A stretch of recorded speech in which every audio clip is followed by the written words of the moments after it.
Hello, welcome to gloomy old England. So I thought we'd do today a Q&A. We've had a fair few new subscribers lately. Just going in the stable where it'll be drier. Yeah, I've had a fair few new subscribers lately and I am getting a lot of common questions on my videos, but I thought I'll ask you lot what you wanted to know as well, so we could go for more of a deep dive Q&A.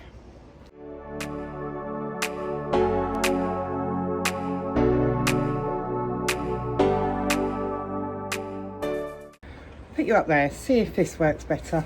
Let's try and get some light on the situation because it's a bit dark in here. So I've written down a few of the questions that keep being asked. Some of them have been asked frequently, so I will try and go over all them in one go basically. But yeah, we had some very interesting questions, so I thought we'd go through them. So I am going to try and muck out whilst we do this as well. But one of the first questions I did get was, how old are we? I am 41, Steve is 45, and then we've got 3 kids, all boys. Jamie's 21, Adam is 19, and Lewis is 14. We do not see much of Adam and Jamie on the channel, but more from them will be coming from next year. We've got some brilliant videos planned for early next year that involves the 2 older boys. They're happy to be on the channel, so we'll see more of them next year, but they're usually doing stuff behind the scenes. If a fence breaks or anything, they repair that. They do both ride, or can both ride, but they choose now not to ride the horses. They like being down the yard doing the maintenance, but yes, they can both ride. They rode from very young age because this is all they knew. So they love being down the yard doing stuff, but the riding the horses sort of filtered out as they got older. Another question we got was, are me and Steve married? No. We have been together, God, I was 16 when we got together, so what's that, 25 years? We've been together 25 years. We bought a house together, we've had 3 kids together, we have the yard, cars, horse box, everything, but we've never got married. That is just purely for money, basically. Every time we thought about it, we were like, should we buy a horse, the horse box, stuff like that. So no, we're not married. I have no plans to get married. You know, we've been together so long, had 3 kids, bought a house, everything. I don't feel we need the paperwork to just prove we want to be together. So another question we got a lot of was around Donut. I said that he was a stallion. Do I plan to breed from him? What's my plans? Why don't I geld him?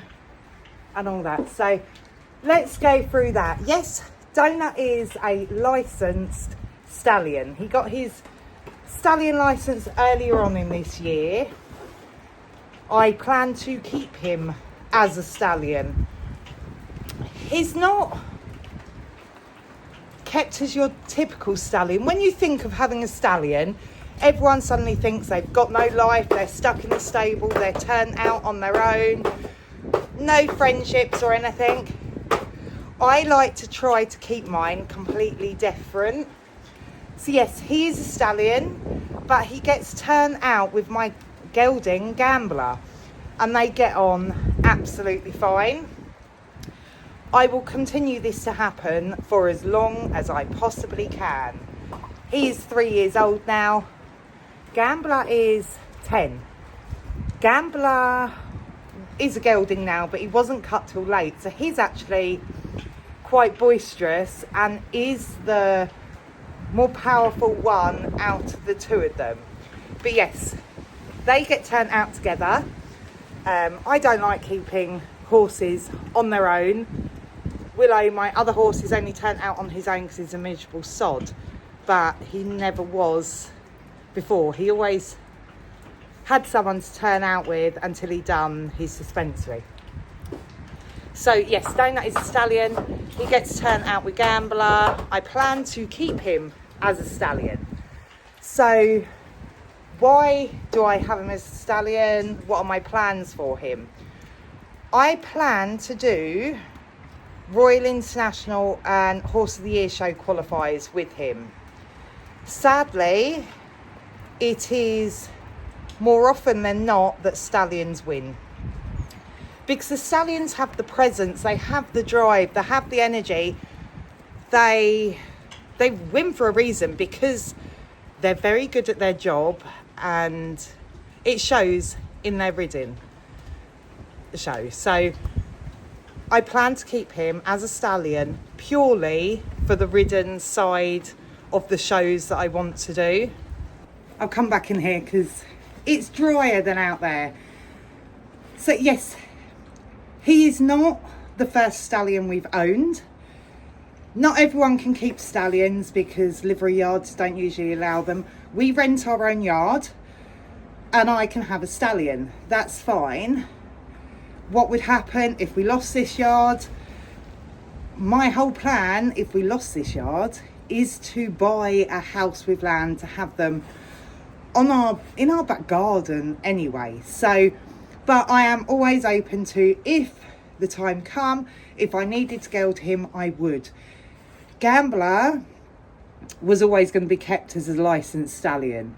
Things changed, the kids wanted to show him, so we gelded him for the kids. So I'm open to gelding Donut if we need to, but I don't want to. I want to use him as my ridden show horse, you know, on from Willow. So then the other question was, will I breed from him? Yes, no, possibly, maybe one day. The ultimate goal at the end of the day is I have a prefix. I can breed Welsh cobs. Basically, I have my prefix. So any foal that is born that I own the mare to, I can prefix them Sunnybrook something. So I can breed Welsh cobs. I have done in the past. Do I plan to breed from him now? The ultimate goal, that's where I was going. The ultimate goal would be to qualify for Horse of the Year show on a horse that I have bred. That is the end goal that I want, basically. So I do plan to breed my own foal soon, one day, but I don't think I will use Donut, purely because once they have covered, it changes their whole personality. When we're riding around, the hoist qualifiers can get extremely busy, and they're a free-for-all. It is everyone wanting their 5 minutes. It's crazy in some of those rings. So you have mares cutting you up, stallions and everything. Him having covered will make him want to smell the mares. There's no rules that mares in season can't go to a show. So there could be a mare in the ring squirting and everything, and of course he will have that drive to try and cover that mare. Of course that will always be present whether he's covered or not, but if I start covering with him now, there's going to be more chance that he'd want to cover that mare whilst we're in the ring, start playing up or whinnying, getting his bits out or anything. So I want to control that as much as I can, and I don't personally want to breed from Donut himself for quite a while. As I say, I do plan to have a foal soon, one day. So I will use a stallion from someone else, where still I can, because the mare would be in my name, I can then register that foal still in my prefix, even though we've used an outside stallion. It's confusing, but no, I don't plan to cover with Donut, just purely because I want a showing career from him first. But then, yeah, one day I will have a foal with my prefix. I know it's early, but I honestly thought it would brighten up and we wouldn't need this light on anymore. But another question I get asked a lot is, do I think Willow is past it? No, I don't. I hold my hands up completely. It has been my fault that he is not going the way he should. He's not going as good as he should, and that is all down to me. He is 12. He's a very talented horse. He needs a lot of schooling, a lot of work, because that's how you get the best out of him. No feed that I've put him on has ever given him more energy. He needs a lot of schooling, and I've not been able to give him that this year. It is just me. I mean, I do have the 4 boys, Steve, and our 3 kids, but they don't ride the horses for me.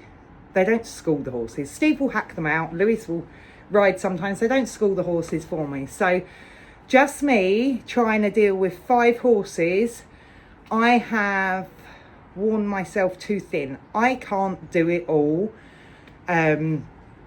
So I am making life a little bit easier for me next year.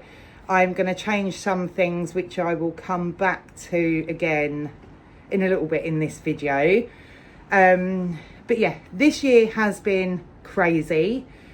So much has gone on behind the scenes that I've not even spoken about. That has taken my attention away from the horses and the yard. I've not spent as much time down here as I really would have, that I usually do. Things have happened. I lost my mum. Of course, we had the whole dealing with her funeral, emptying her house, everything like that. Literally days after losing my mum, I got attacked in my own home. It's gone to court now. She's been found guilty. It was absolutely nothing to do with me. No reason it should have been brought to me. But I've had to deal with that whole side of it as well, which, as I say, took my attention away from here. And although the horse has been cared for every day, the riding is always something that slips back. I've been on him, I've kept him in regular work, but if I've only got 20 minutes spare, it's a 20-minute ride instead of an hour's ride, a schooling session. We've still gone to shows, we've still done stuff because of not having a school here. I always make sure of a weekend we're doing something. We're going out to a show or we're hiring an arena. So they're at least going out and doing something every week. And we're in school, we've got some proper real work done and everything. That's why we show so much and do so much on the weekends, to counteract the fact that we don't have a proper school here.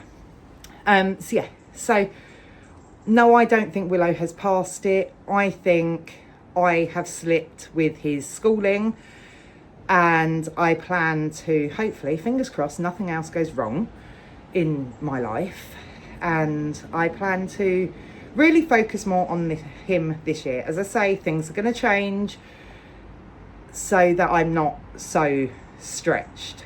If you've made it this far into the video, then please leave a heart emoji or a comment or something down below. Like and subscribe, as it really does help out my channel. So Steve has appeared now, so I'm going to let him answer this question for you. I have always stated that Steve has had horses all his life. But do you want to explain how you've had horses all your life? What happened? My parents always had a little field, so when I was real young I asked if I could have a horse, and they chucked me a stable up and I had one, and it just sort of all stemmed from there. Yeah, so that's yeah, when he was really young he asked for a horse and they changed their land into a stables just for him, and then that's where the whole family has now come into the horses, hasn't it? And you done predominantly driving horses and in-hand showing, didn't you, really? But yeah, that's how he got a horse. I mean, my dad always done a bit prior to that, but nothing like what we do now. Yeah, he'd done a bit of horses. It's not like they were completely new to horses. He'd done horses in his life, but just not to the extent of having a big stable yard and doing all that, did he? Yeah. So that does bring us on to another question that I got asked is, do we drive any of the horses? And no, not anymore, but we did. As he just said, Steve's family, he's had horses all his life, but they done predominantly driving horses. When I met Steve, I'd never had horses before. So he taught me to ride on his stallion. His stallion was a driving horse, so when you rode him, you could only ride him in the blinker bridle with the Liverpool bit because he was so strong as a ridden horse. But yeah, I learnt to ride on his driving stallion. So we've always had driving horses because that's all Steve knew. That is what my older two kids are more interested in doing, is the driving side. The whole reason we bought Gambler was because Steve wanted a driving horse. I broke him to ride because I like them to ride before they get driven, so they're not so used to being in the shafts. I broke him to ride for a few weeks, got the basics going, and then they made him a driving horse. And I'll insert some pictures here. Gambler was an amazing driving horse, very slow. We always say he's lazy. He's safe. He's a very safe horse. But he was a driving horse. And Champ, before we lost him, we were breaking him to drive. I've never had the intention to drive Willow because Willow is very noise sensitive, and I don't think he would cope well with the cart being behind him. So we've never had any vision of driving him. We do plan to drive Donut in time. The difficulty we have now, we don't actually have a cart. Our cart was rotten, so we got rid of that. We still had the harness, that's still at home, so I can long rein Donut and get him used to stuff and everything like that. The problem we have now is the traffic has got so much busier nowadays than it used to be. When we come out of our yard, we are straight on a main road. It's only a couple of minutes drive left, all right, and we can get onto a quieter village, but we are straight out that gates onto a main road before we can find a quieter road to get on. That's why we don't drive the horses now as much as we used to. But yeah, we have or do driving horses. Gambler, I would be happy to harness up now and get him straight out on the road. He was that good being a driving horse. So the kids have just arrived. They've got some fencing to do for me. So this is Adam. Say hello. Hello. Are you going to be in the vlogs next year competing against Lewis? Yeah. Yeah. Go kick his ass. Don't be like that. Hey, when was the last time you showed a horse? Don't know. So don't you think Lewis has got some power above you at the moment to beat you? No. Well, we'll find out next year, won't we? And then we got Jamie here. So are you going to compete against Lewis next year? No. No, why not? Because I don't do horses no more. But Gambler's yours, isn't he? Well, yeah. Technically. But I give him to Lewis. Right, okay. So yes, there is plans for the kids to compete against each other next year. So don't forget to subscribe so you don't miss out on that. But another question I got was, do I ride more or less through the winter? I actually find I ride more through the winter because I don't like the heat. So spring's all right. Summer, I don't like riding in summer. I don't like getting to the point of being hot and sweaty and feeling like you can't cool down. It makes me feel physically sick. So unless I ride extremely early or really late at night, I don't ride much at all in the summer. I can't deal with it. I really can't. In the winter it's fine because I can layer up. I look like Michelin Man, but I can warm myself up. In the summer I can't cool down, and that's what I hate about it. I also got asked, did I apply for the Monchara All-Star Academy?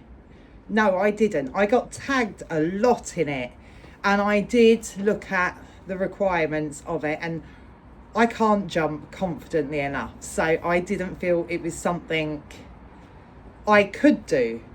I've seen the first episode on Horse and Country and it looked like a lot of fun. So I haven't seen the other episode, so I don't know how high they actually needed you to jump. But no, I didn't apply, but it looked like a hell of a lot of fun. Then there was a few questions about what job I done before. I done horses as a job, and before, if you haven't seen one of the previous videos, I quit my job to essentially become a full-time content creator. So before, in the past, when the kids were small, I've always done managerial jobs. I was training to be assistant manager at Greg's Bakery when I fell pregnant with my eldest one, Jamie. So I'd done that for a little while. Then with the pregnancy and having a young baby, I gave that up.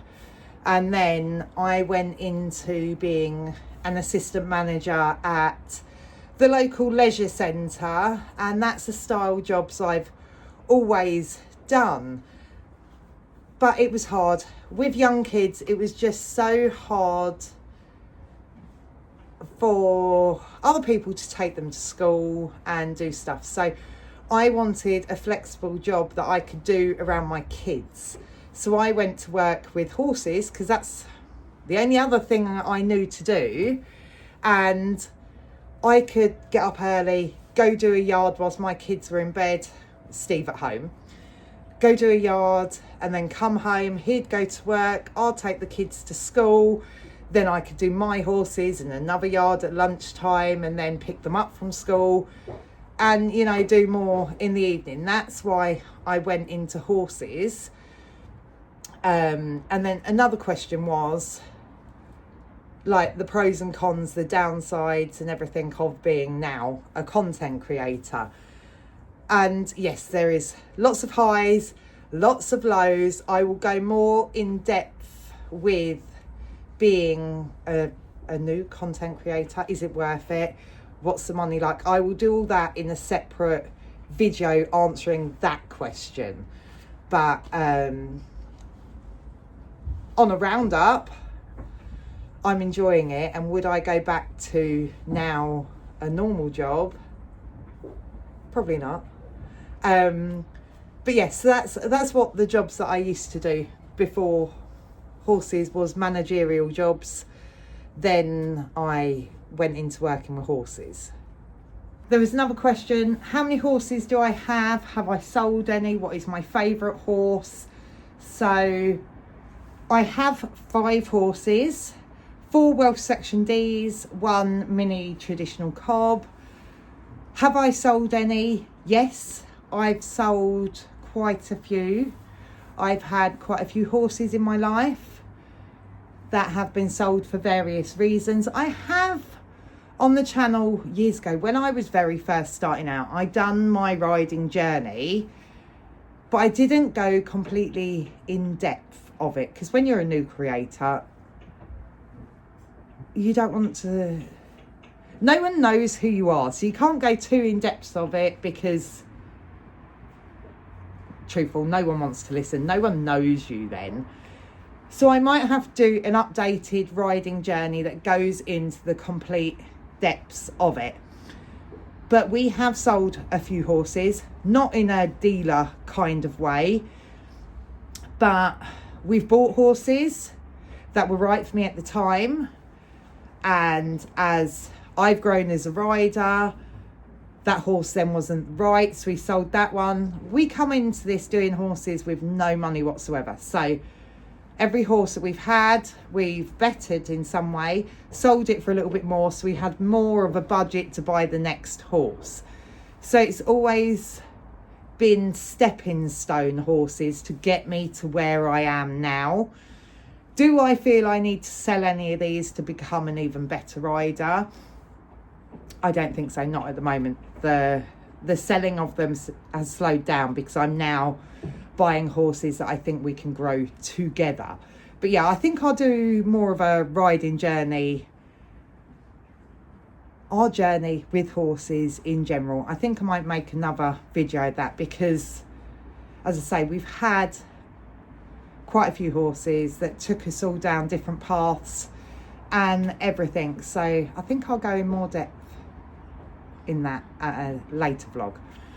What is my favourite horse? My favourite horse is a Shire horse. I would love a Shire. I think they are absolutely amazing. Lovely looking horses. Steve will not allow me to get one because he says the stables, the yard is not equipped to deal with such a large horse. But oh, I would love a Shire. I don't think you can do much with them as in the ridden showing, that side of things, but I think they're amazing. They're absolutely amazing. So I've come in here for this question because it's absolutely freezing out there. So I got asked a lot. Hold on. Am I keeping Pip? Is Pip ridden or just a companion? Is Pip young? What are we doing with her? What are our plans with her? We bought Pip to be Lewis's new... Lewis needed a new in-hand horse. He'd done everything they can do with Gambler, so he needed a new in-hand horse for him. We could not find the Welsh D mare that I wanted. We wanted something very particular, and we were taking our time with finding the right horse for him. Pip became available for sale from someone that we know, so we thought we'd buy Pip as a stepping stone until we found what is now Ebby, until we found Lewis's riding show horse, in-hand show horse. I did not intend to find Ebby just a week later after buying Pip. I did not think that was going to happen at all. If I knew that was going to happen, I wouldn't have purchased Pip. So we then decided that Ebby is going to be Lewis's show horse. Pip will be okay for the grandkids. She is young. She is 3 years old. She is not broken to ride or drive at the moment. She knows nothing. She is just being used as a companion, basically, for Ebby. So yes, we were going to keep her for the grandkids.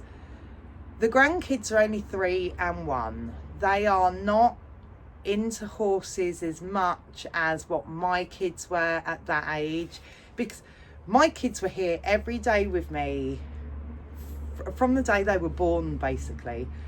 So they were very hands-on kids, where the grandkids aren't. And when they actually come down and do anything with the horses, they gravitate more to Gambler than Pip. So what is my plans with Pip?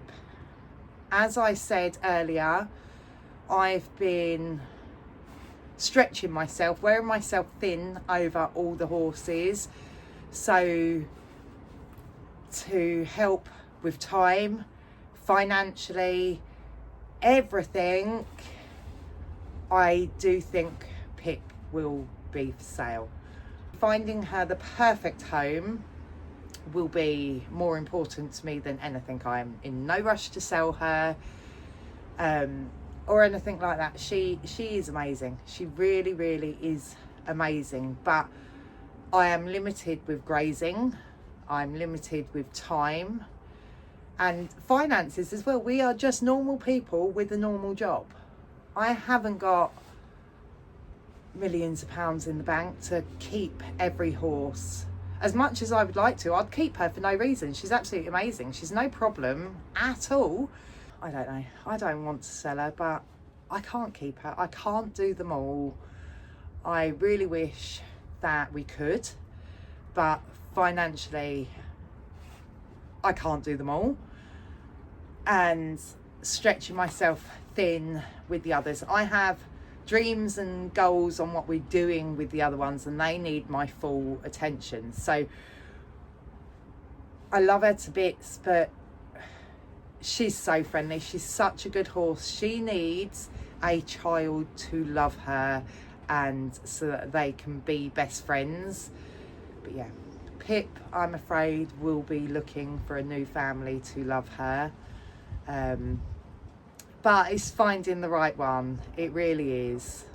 If you like what you see, don't forget to like and subscribe, and I will see you again soon in the next video. Bye.